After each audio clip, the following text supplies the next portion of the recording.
eso también me queda una duda. Cuando reciben armas del norte, ¿te refieres a Estados Unidos? Sí, sí. Las armas se compran de contrabando. Pero Estados Unidos, por ejemplo, a Huerta lo veía como muy pro-británico, ¿no? Porque digamos, en México lo que se produce durante el porfiriato, Porfirio siempre quería equilibrar, digamos, las inversiones yanquis con las europeas. Él miraba más hacia Europa. Entonces como que quería generar una suerte de equilibrio para que los norteamericanos no dominaran todo. Entonces los yanquis ven como que el huertismo es un neoporfirismo y que va a privilegiar demasiado los intereses del capital británico. Entonces ahí, por ejemplo, libera la venta de armas, ¿no?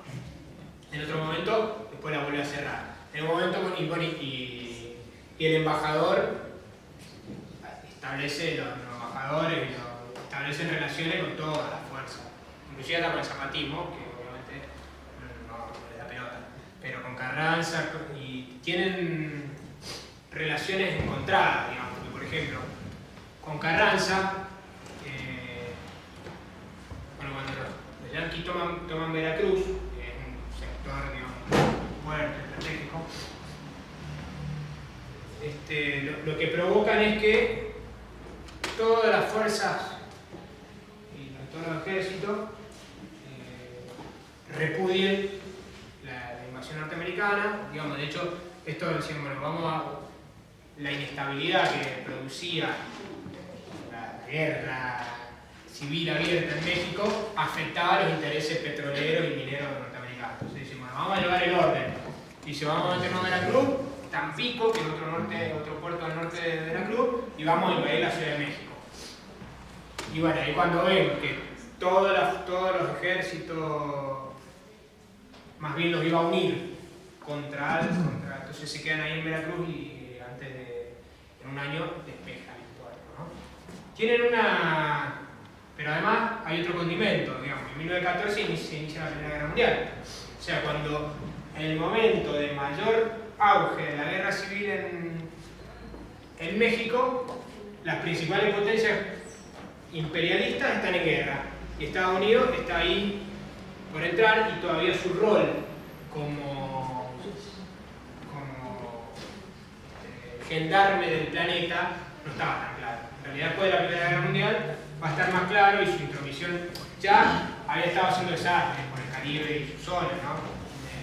En 1898 había intervenido la independencia cubana, en 1903 había independizado Panamá para hacer el canal, había intervenido Nicaragua, o sea, pero bueno, México era un plato más difícil de comerse así. Pero bueno, tienen así una política más errática, ¿no? Hay una política, y en el 14 además, Brasil, Argentina y Chile proponen un acuerdo de llamar a las fuerzas beligerantes para es decir, que neutralizan un poco la acción de Estados Unidos. ¿Qué fue del zapatismo después de que asesinaron a Zapata? Bueno, sí, en parte, digamos, algunos de los generales zapatistas entran con Obregón a la Ciudad de México. Y en parte, como les decía, digamos, era más difícil derrotar al zapatismo en la medida que estaba confundido con los mismos campesinos. Y ahí Gili, que hay varios autores que se enamoran un poco del zapatismo, que si se quiere la estrella de la revolución, dice, bueno, ¿por qué son los únicos que nunca ganaron las armas? Porque es el sector más radicalizado de la revolución. Y él ahí habla, digamos, de algo que no hablamos demasiado, pero bueno, que estas comunidades, además de ser las propietarias ancestrales de la tierra, tienen costumbres de autogobierno, que son los pueblos y consejos. Digamos que esto también, digamos, no solo los zapatistas tenían su ejército, sino tenían su gobierno ahí en Morelos. Digamos. Y en ese proceso contexto, además se autogobiernan. Y bueno, de hecho Zapata, elegido, digamos, todos los ancianos renuncian y lo nombran a Zapata, porque bueno, se ve venir la guerra, se lo nombran como el máximo general. ¿Qué pasa con el sur de México? Mira, justo. Qué bueno que las preguntas ahí están. Porque el otro día estábamos conversando estas cuestiones que a veces se llaman, ¿no? De si cuanto peores son las condiciones más de vida y de trabajo, más son las condiciones para la revolución, ¿no? Y estábamos hablando brevemente de que en la zona de Yucatán había forma de trabajo esclavo, ¿no? Que además, con un condimento más, muchos de los esclavos estos no tenían forma de solidaridad entre sí porque no se conocían, o venían de presos políticos, los yanquis, etc. Y bueno, y ahí a la zona sur la revolución viene desde afuera. No hay un levantamiento porque las condiciones de opresión son tan grandes que ni siquiera hay la posibilidad de rebelarse, digamos. La revolución viene desde afuera, o sea, viene desde acá hacia el sur. Pero llega, digamos, que se produce. Claro, sí, llega exportada, si se quiere. Digamos, donde se producen dificultades. Pero inclusive algunos de estos generales también aprovechan la explotación del pequeño. Pero no hay una insurrección de las masas campesinas de la zona sur. Sino que la revolución llega como un acto administrativo, de alguna manera. Y acá, digamos, justamente son algunos de estos campesinos de Morelos. Esta era la otra pregunta, ¿no? Digamos, que tiraba hacia el principio, ¿no? Porque injusticias sociales, digamos, mientras existan sociedades de clase, hay injusticias sociales en mayor o menor grado en todas las sociedades. Digamos, ¿qué es lo que hace que los explotados en algún punto revienten y digan no queremos ser más gobernados como somos gobernados? Bueno, ahí vimos cómo de alguna manera fue un detonador lo político, ¿no? Pero también, digamos, acá no detonó. Y sí detonó acá, donde, bueno, justamente esta resistencia de siglos de la que hablaban en algún momento, de estas comunidades originarias, esta noción de ser comunidades y que esas tierras les pertenecían. De hecho, tenían títulos entregados por la corona, digamos, donde decía que tal comunidad, bueno, nos habían sacado de una tierra y la habían puesto en otra, pero que esa tierra era de ellos, digamos. Y esa noción de que la injusticia existe también es fundamental. Esa percepción de la injusticia también es fundamental para. Muchas veces los sectores explotados asumen la injusticia como algo natural. Y a veces, bueno, además las clases dominantes tienen herramientas para inculcarnos de que las injusticias son naturales y que lo más normal es vivir como vivimos. Bueno, eso es un análisis que me habilita a una pregunta. Bueno. Pero que te quiero sacar del profesor y que seas el hincha. No, ¿Tú eres muy profesor? Pero quiero saber si un análisis posible de este proceso revolucionario que pasa esto de que se encuentran Zapata y Villa y dicen, Sí. y bueno, vamos a tomar unos mates, ya está. Es como que le dan el paso a que crezca el capitalismo con pequeñas cuestiones progresistas, pero que no logran lo que pasó en Rusia después. Un análisis posible es que la sociedad mexicana estaba tan atrasada desde el punto de vista capitalista que no se logró llegar a una sociedad socialista o no. Bueno, en realidad, porque habilita para hablar del ausente, digamos. Hablamos de los sectores campesinos. Claro, en realidad lo que no hubo, a diferencia de Rusia, es la unión de los campesinos y la clase trabajadora, que si se quiere sería la portadora de un proyecto de futuro. O sea, una, la burguesía que tenía un proyecto, digamos, y en el momento donde las clases campesinas no pudieron definir un proyecto claro, la burguesía lo definió, tenía claro cuál era su proyecto, digamos, y eso también le dio la fuerza para derrotar a Zapata, a Villa, que era inderrotable. Digamos, la división del norte, la gloriosa división del norte fue derrotada por Obregón.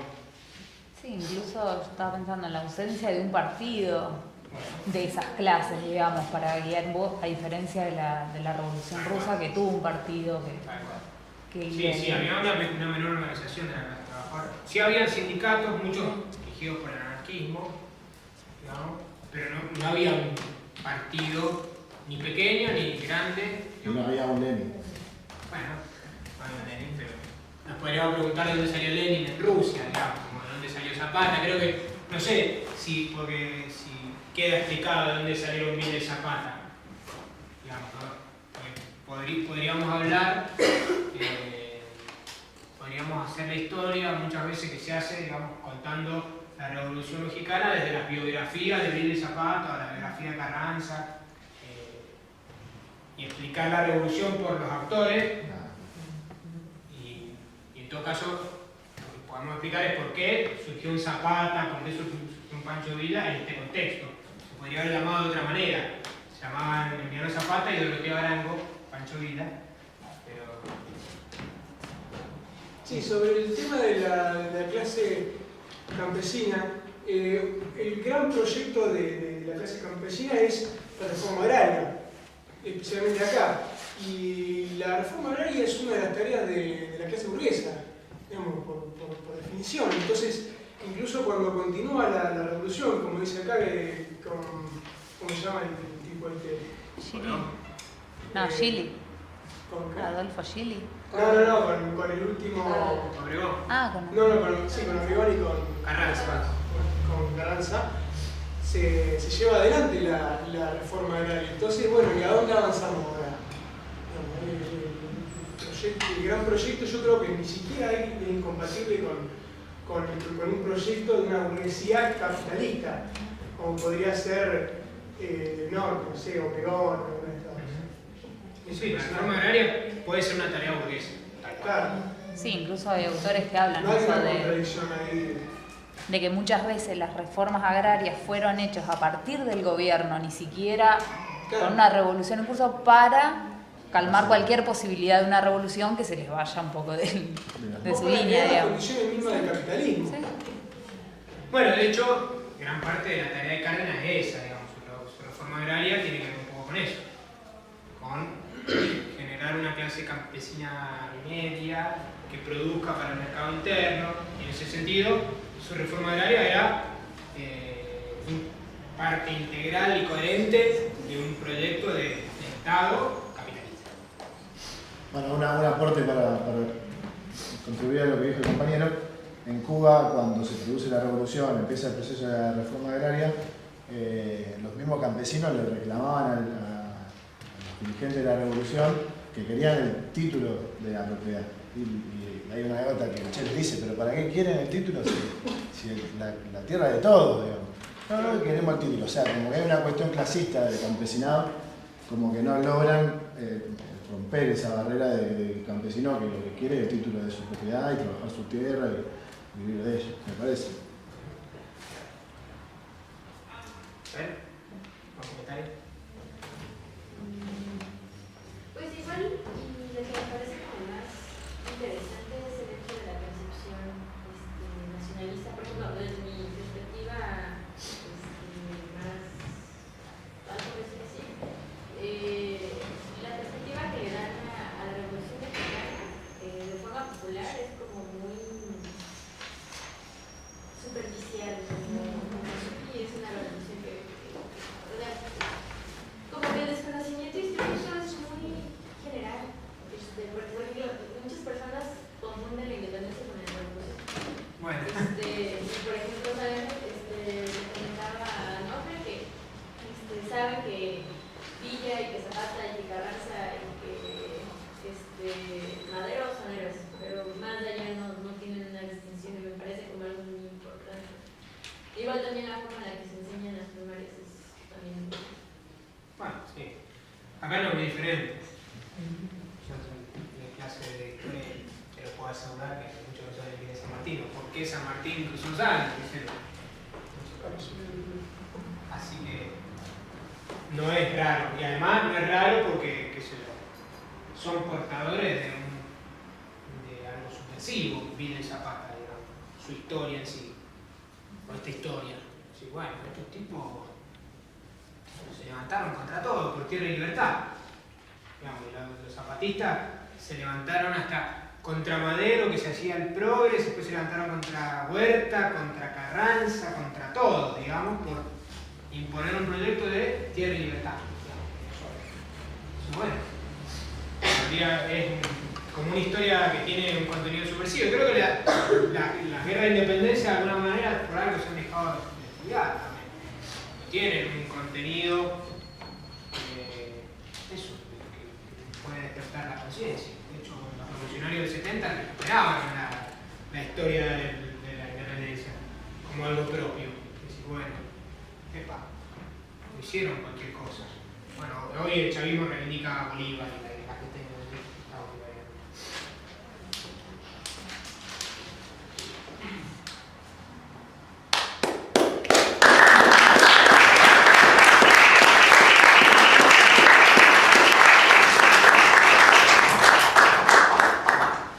No, porque así, capaz que hay otra Se me dio el El lugar. aplaudidor.